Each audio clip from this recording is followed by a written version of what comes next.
नमस्कार, आपका स्वागत है जॉस हिंदी में। मैं हूं आपके साथ राशि और अब वक्त हो चला है कुछ अच्छी खबरों का। तो आइए बढ़ते हैं आज की पहली गुड न्यूज की ओर। इजराइल में एक हफ्ते से जारी फ्लाइंग टैक्सी के तमाम टेस्ट सक्सेसफुल रहे हैं। ये टेस्ट कुल मिलाकर 11 कंपनियों ने एक ही जगह किए। इस दौरान रेगिस्तान से लेकर घाटियों के बीच भी ड्रोन टैक्सीज ने उड़ान भरी। एक फ्लाइट का ही वीडियो सामने आया है। इसमें कुल 220 किलोग्राम वजन लेकर फ्लाइंग टैक्सी ने 30 किलोमीटर उड़ान भरी। इसमें 2 लोग सवार थे। कंपनियों का दावा है कि 2 साल में इन फ्लाइंग टैक्सीज का कमर्शियल प्रोडक्शन शुरू हो जाएगा। इससे ट्रैफिक जाम से बहुत राहत मिलेगी। करीब 3 साल पहले इजराइल ने national drone initiative program launch किया था। इसके तहत देश की 11 कंपनियों को एक प्लेटफॉर्म पर लाकर फ्लाइंग या ड्रोन टैक्सी बनाने का टास्क दिया गया। एविएशन एक्सपर्ट्स ने इसे electric vertical take off and landing यानी कि eVTOL नाम दिया है। खास बात ये रही कि इसके टेस्ट पहले ही साल में कामयाब होने लगे। इसके बाद अलग अलग डिजाइन और कैपेसिटी वाली फ्लाइंग टैक्सी बनाने पर फोकस किया गया। एक मीडिया रिपोर्ट में दावा किया गया है कि इजराइल सरकार ने इन टैक्सीज के बारे में ज्यादा डिटेल शेयर नहीं की है। उसके ट्रांसपोर्ट मिनिस्टर मिरी रेगेव ने कहा कि हमारी कई टीम मिलकर काम कर रही हैं। हर चीज को ध्यान में रखा जा रहा है। पहला फोकस कमर्शियल ड्रोन्स और फ्लाइंग टैक्सीज पर है। एक अमेरिकी शख्स ने अटलांटिक महासागर के अंदर 93 दिन बिताने के बाद रिकॉर्ड बनाया है, जिसके बाद वैज्ञानिकों का दावा है कि ऐसा कर उसने अपने जीवन को 10 साल बढ़ा लिया है।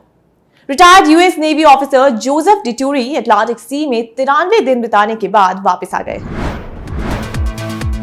एक रिपोर्ट के अनुसार जोसेफ अटलांटिक सागर में 100 वर्ग फुट के एक पॉड में रह रहे थे।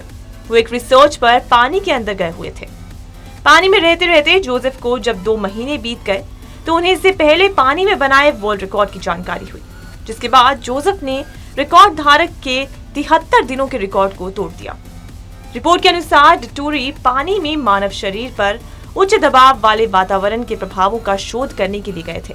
पानी से जमीन पर आने के बाद डिटूरी के शारीरिक परीक्षण के दौरान पाया गया कि उनके विटल्स और टेलोमेरेस यानी एक डीएनए अनुक्रम जो आमतौर पर उम्र बढ़ने के साथ कम हो जाता है, वो लहरों के नीचे जाने से पहले ही तुलना में 20% बढ़े हुए थे। जांच के दौरान पाया गया कि डिटूरी के पास रिसर्च की शुरुआत की तुलना में 10 गुना ज्यादा स्टेम सेल हैं। इसके साथ ही समुद्र में जाने के बाद उन्हें कई तरह के फायदे हुए। गहरे समुद्र में हाइबरनेशन में रहने की वजह से अब डिटूरी को 66% ज्यादा गहरी नींद आती है। इतना ही नहीं, उनके कोलेस्ट्रॉल में 72 अंकों तक कम हो गया है और बाकी समस्याएं भी आधी हो गई हैं। ऐसे में वैज्ञानिकों का दावा है कि उन्होंने समुद्र में जाकर अपने जीवन के 10 साल और बढ़ा दिए हैं। अडानी ग्रुप के चेयरमैन गौतम अडानी और पूर्व क्रिकेटर वीरेंद्र सहवाग ने उड़ीसा रेल हादसे के बाद एक बड़ा ऐलान किया है। इस रेल हादसे में जिन बच्चों ने अपने अभिभावकों को खोया है, ऐसे सभी बच्चों की स्कूली शिक्षा के खर्च की जिम्मेदारी गौतम अडानी ने उठाने का फैसला किया है। पूर्व क्रिकेटर वीरेंद्र सहवाग ने भी मृतकों के बच्चों को अपने स्कूल में मुफ्त शिक्षा देने की बात कही है। गौतम अडानी ने ट्वीट कर कहा कि उड़ीसा की रेल दुर्घटना से हम सभी बेहद व्यथित हैं। हमने फैसला लिया है कि जिन मासूमों ने इस हादसे में अपने अभिभावकों को खोया है, उनकी स्कूली शिक्षा की जिम्मेदारी अडानी ग्रुप उठाएगा।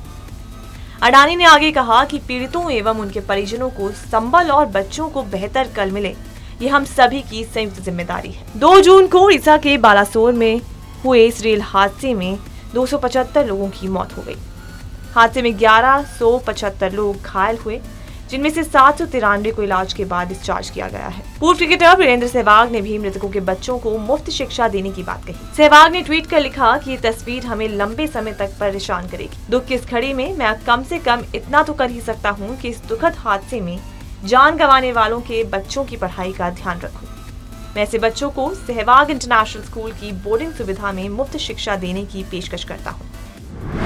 भारत में ऑटोनॉमस कार का सपना भी काफी दूर माना जा रहा था, लेकिन एक स्टार्टअप कंपनी ने भारत की पहली सेल्फ ड्राइविंग कार पेश करके सभी को चौंका दिया। यानी देश में जल्द ही ऑटोनॉमस कार सड़कों पर दौड़ती मिल सकती है। बेंगलुरु स्थित स्टार्टअप कंपनी -0 ने अपनी पहली Z-Pod कार को शोकेस किया है, जो ऑटोनॉमस ड्राइविंग सिस्टम कॉन्सेप्ट पर आधारित है। इसका आकार एक टोस्टर के आकार के जैसा है। और ग्लोबल मार्केट की कुछ ऑटोनॉमस गाड़ियों के समान है। इस कार की self driving camera sensor sweet की मदद से ये सभी तरह की परिस्थितियों और मौसम में अपने आप ड्राइव कर सकती है। -0 Z Pod की सबसे खास बातों में से एक है कि इसमें स्टीयरिंग व्हील नहीं है। इसके बजाय ये ट्रैफिक समेत ड्राइविंग परिस्थितियों को समझने के लिए हाई रेजोल्यूशन वाले कैमरास का इस्तेमाल करता है। कंपनी का कहना है कि ऑटोनॉमस कार को लेवल 5 ऑटोनॉमी तक बढ़ाया जा सकता है, जो कि सेल्फ ड्राइविंग कार में सबसे ज्यादा हो सकता है। ऑटोनॉम लेवल 5 कार बिना किसी इंसान की सहायता लिए खुद चलने में सक्षम होती है। एप्पल कंपनी हर साल अपने यूजर्स की सहूलियत के लिए नए नए अपडेट जारी करती रहती है। अब एप्पल के VR हेडसेट विजन प्रो की धमाकेदार लॉन्चिंग हुई, जिसके बाद दावा किया जा रहा है कि अब स्मार्टफोन का इस्तेमाल कम हो जाएगा। एंड्रॉइड स्मार्टफोन के सैकड़ों ऑप्शन के बीच हर साल आईफोन के 2 से 3 मॉडल ही लॉन्च होते हैं। इस बार कंपनी ने WWDC 2023 के दौरान अपने पहले मिक्स्ड रियलिटी हेडसेट को पेश किया है, जिसका नाम एप्पल विजन प्रो दिया गया है। इस प्रोजेक्ट की सबसे खास बात यह है कि वर्चुअल और रियल दुनिया को आपस में जोड़ता है। एप्पल ने जो वर्चुअल रियलिटी हेडसेट पेश किया है वो चश्मे की तरह होगा, जिसे आप आसानी से पहन सकते हैं। इसमें एक बड़ी डिस्प्ले के साथ कई सारे सेंसर लगे हैं। साथ ही इसमें कैमरा, स्पीकर और चिपसेट का इस्तेमाल किया जाएगा, जिससे VR हेडसेट पूरी तरह से स्मार्टफोन जैसा काम करने में सक्षम हो जाता है।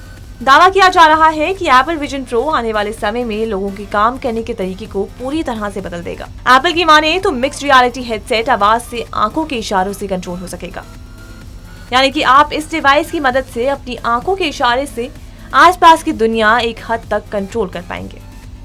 विजन प्रो में यूजर्स को 3D विजुअल्स, 100 इंच चौड़ा डिस्प्ले, स्पेशल ऑडियो का फीचर मिलेगा। एप्पल विजन प्रो के साथ आप कभी भी और कहीं भी एप्स, वीडियो गेम्स और वीडियो स्ट्रीमिंग का उपयोग कर सकते हैं। कंपनी का दावा है कि 3D कंटेंट देखने के लिए यह अब तक की सबसे बेहतरीन डिवाइस है। सेब का नाम आते ही हिमाचल की याद आती है, लेकिन एक ऐसा सेब भी है जिसकी खेती अभी तक विदेशों में ही की जाती है, लेकिन वो सेब वाराणसी में भी पहुंच चुका है और इसका नाम है वाटर एप्पल। एक किसान ने इसकी खेती की है और इसके बारे में बताया है। आइए सुनते हैं उन्होंने क्या कहा। तो वैसे तो मैं अमरूद की खेती करता हूँ, फिर मुझे शौक है कि कुछ बाहर का भी फल यहाँ पे ला करके लगाया जाए। फिर मुझे मालूम हुआ वाटर एप्पल के बारे में कि ये एक ऐसा फल है जो गर्म प्रदेशों में या गर्म देशों में हो जाता है। तो मैं इसको बांग्लादेश से 2017 में मंगवाया और ज्यादातर ये थाईलैंड में होता है। मंगवा के मैं इसको लगाया, 3 साल के बाद इसमें फल आना शुरू हुआ, लेकिन पिछले 2 साल से बहुत अच्छा इसमें फल आ रहा है। इसका फल भी मैच्योर होता है मई के लास्ट में और जून तक चलता है, जबकि अमूमन जो है मार्केट में फल नहीं रहता है। इस समय केवल यही एक ऐसा फल है और हमारे यहाँ की लीची जो कि इसमें फल मिल जाता है बाजार में। ये फल कई तरह से लाभदायक है। जैसे लागत सबसे कम इसमें है, लागत बिल्कुल नहीं है, पानी इसको नहीं चाहिए और मैं तो प्राकृतिक करता हूँ इसलिए इसको खाद भी नहीं चाहिए। और इसमें फलत भरपूर आती है, लगभग 1.5 से 2 क्विंटल तक फल इसमें आता है। अभी इस पौधे में हमारा पौधा करीब 6 साल का है, इसमें लगभग 1.5 क्विंटल के आसपास में फल लगा हुआ है। तो इसमें ज्यादा लागत नहीं आती है, इसलिए यह लाभकारी खेती होगी किसानों को। गुड न्यूज में आज के लिए सिर्फ इतना ही, फिर लौटूंगी कुछ अच्छी खबरों के साथ। तब तक के लिए मुझे दीजिए इजाजत और देखते रहिए जस हिंदी। आप अपना फीडबैक हमें info@justbroadcasting.com पर मेल कर सकते हैं।